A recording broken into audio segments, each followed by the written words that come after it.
Oke, Assalamualaikum warahmatullahi wabarakatuh. Selamat datang kembali di channel. Pada kesempatan kali ini kita akan mencoba menginstal remote server. Salah satunya adalah telnet. Ya, baik kita segera mulai saja. Sebelumnya saya sudah buatkan topologi. Topologinya seperti ini ya. Untuk GSOS-nya Debian 9 yang dijadikan remote server dengan IP 192.168.10.1. Untuk host OS-nya Windows 11 saya ya, dijadikan klien dengan IP 10.2. Oke, langkah kerja menginstal telnet. Sebelumnya kita akan masuk dulu ya.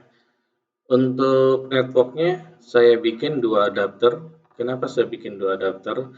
Nanti yang satu saya bikin menjadi NAT ya, supaya bisa dapat internet dari host. Yang kedua adalah host only adapter. Nah, ini yang menghubungkan antara guest OS dengan host OS ya. Saya bikin NAT ini supaya dapat internet karena nanti kita akan mengupdate repositorinya secara online ya. Oke, kita langsung mulai saja. Kita jalankan Debian servernya.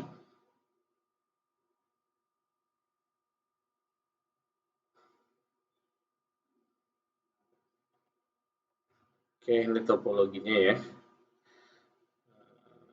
Kita langsung saja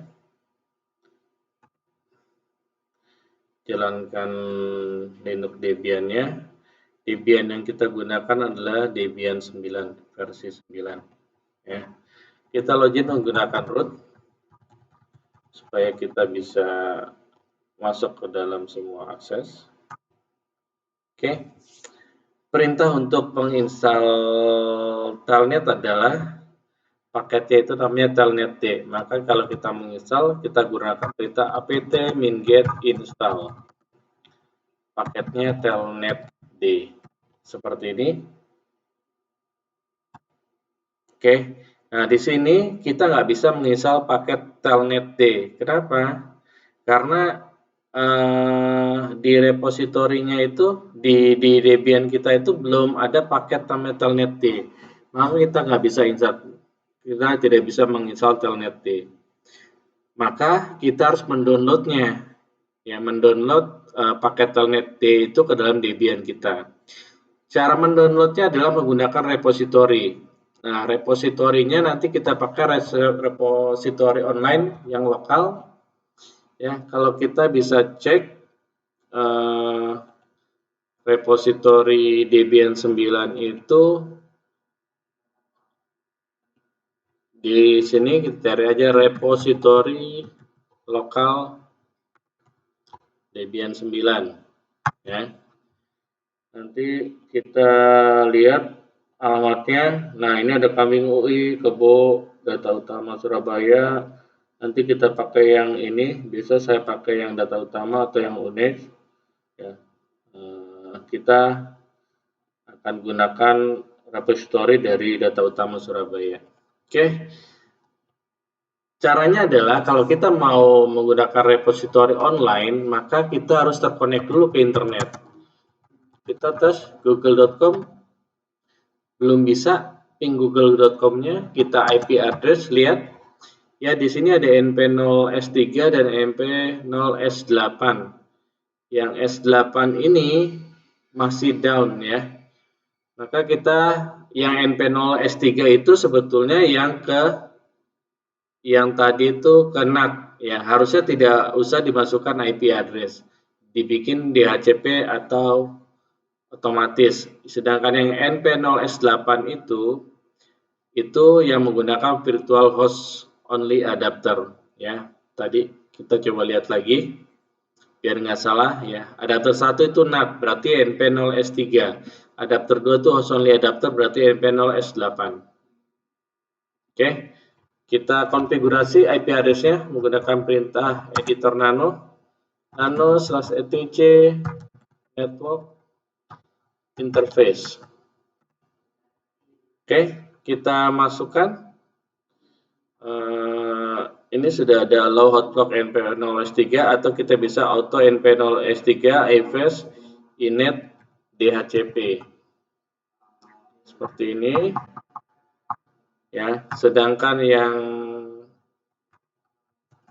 np0s8 itu yang kita bikin static 0s8 init static. Oke, IP-nya 10.1, networknya 255.255.0 ya, seperti ini ya kurang lebih ya. Jadi diperhatikan untuk ini sudah. Kalau sudah kita simpan, enter, Ctrl X. Setiap ada perubahan IP address kita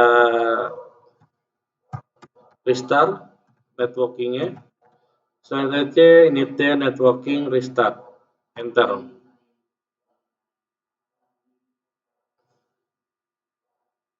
Ya, sampai timbul oke. Di sini kalau sudah oke, kita lihat lagi IPA, maka np0s3 dapat IP otomatis, sedangkan np0s8 dapat 10.1. Coba kita ping google.com. Nah, sekarang sudah connect internet ya. Debian server kita sudah connect internet. Nah, sekarang kita akan mengupdate repository online yang tadi yang data utama Surabaya. Kita masukkan dulu alamat repositorinya di mana? Di nano/etc apt sources.list seperti ini. Nah, kita masukkan ini yang tidak perlu, kita bisa hapus atau kita bisa pagarin. Kita kasih pagar itu supaya tidak dibaca ya. Hashtag ini artinya tidak hanya sebagai komentar saja, tidak dibaca oleh sistem. Alamatnya tadi di dep http kartolo sby, kita ketik secara manual dep http kartolo sby data utama.net.id/debian/spasi stretch main contrib non free. Oke, selebihnya kita copy paste aja biar nggak lama ya. Yang kedua itu tinggal tambahkan updates stretch updates. Yang ketiga itu kita tambahkan Debian security.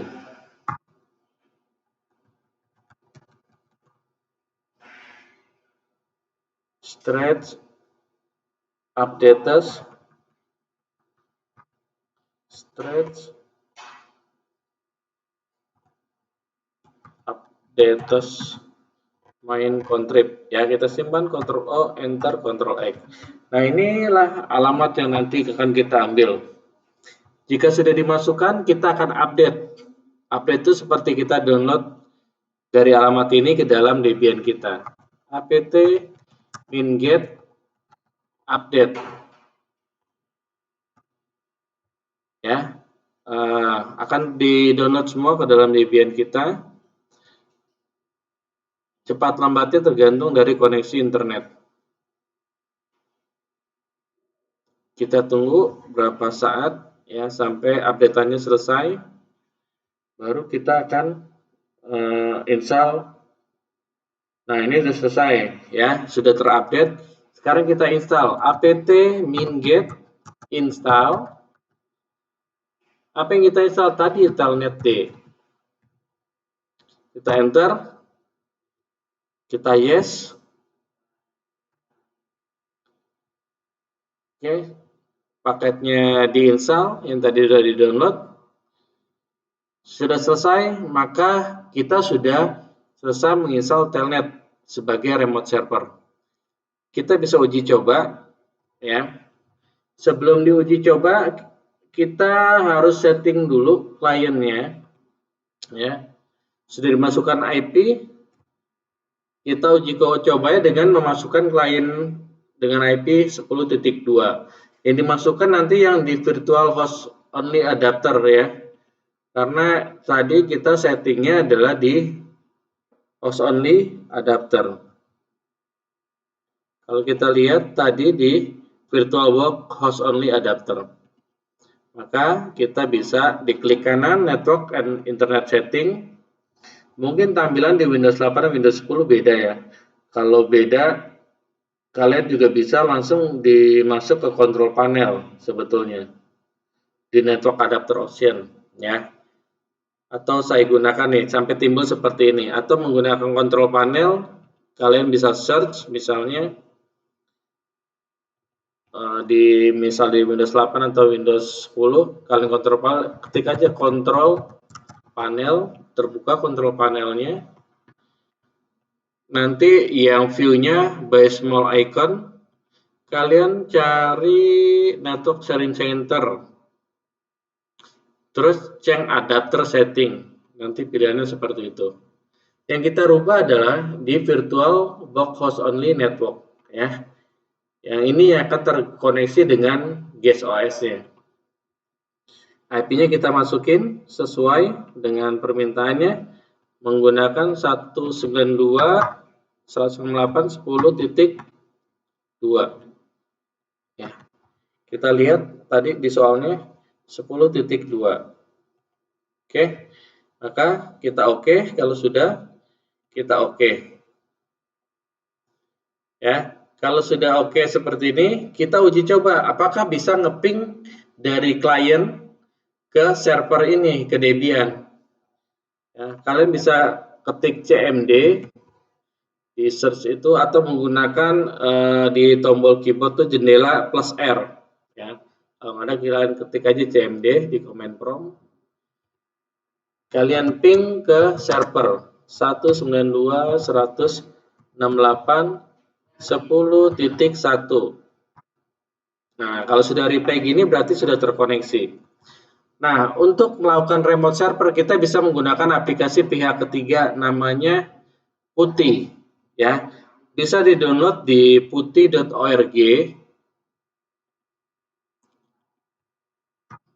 putty.org seperti ini, ya. Kita download, you can download PuTTY here, ya. Oke. Nanti tinggal pilih aja yang mana mau download, mau install langsung atau yang exe. Tapi yang pilih yang Windows, ya. Kalau laptop atau komputer kamu 64 bit, pilih yang 64. Kalau 32 bit, pilih 32 bit. Atau bisa menggunakan cari yang exe, PuTTY exe, yang 64 bit atau 32 bit. Tinggal di-download aja. Ya, untuk klien seperti ini.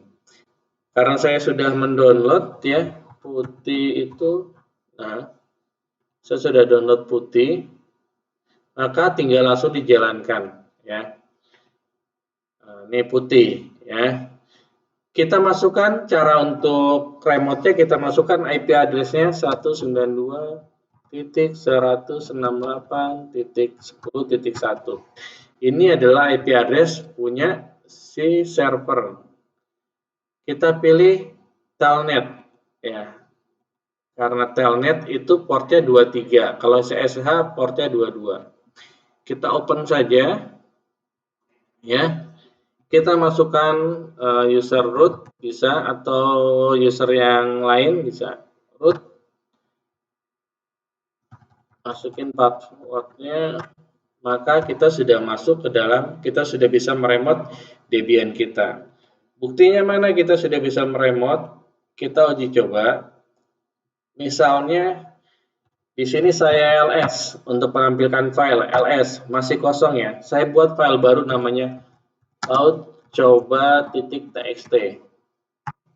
Saya ls lagi, maka ada file namanya coba.txt. Kita lihat di Debian server kita, apakah ada file coba.txt? Ternyata ada, makanya kita sudah bisa meremote dari Windows kita, ya. Ini juga berlaku kalau misalnya servernya ada di luar sana atau di daerah yang lain, kalian bisa meremote dengan ini. Tinggal aksesnya apa? Kalau mereka punya IP public, tadi yang kita masukin IP publiknya, baru kita bisa remote, ya. Oke, seperti itu. Jadi cukup mudah untuk menginstal Telnet, langkahnya hanya sebentar, cuma troubleshootingnya. Ya, selamat mencoba, semoga dapat bermanfaat. Assalamualaikum warahmatullahi wabarakatuh.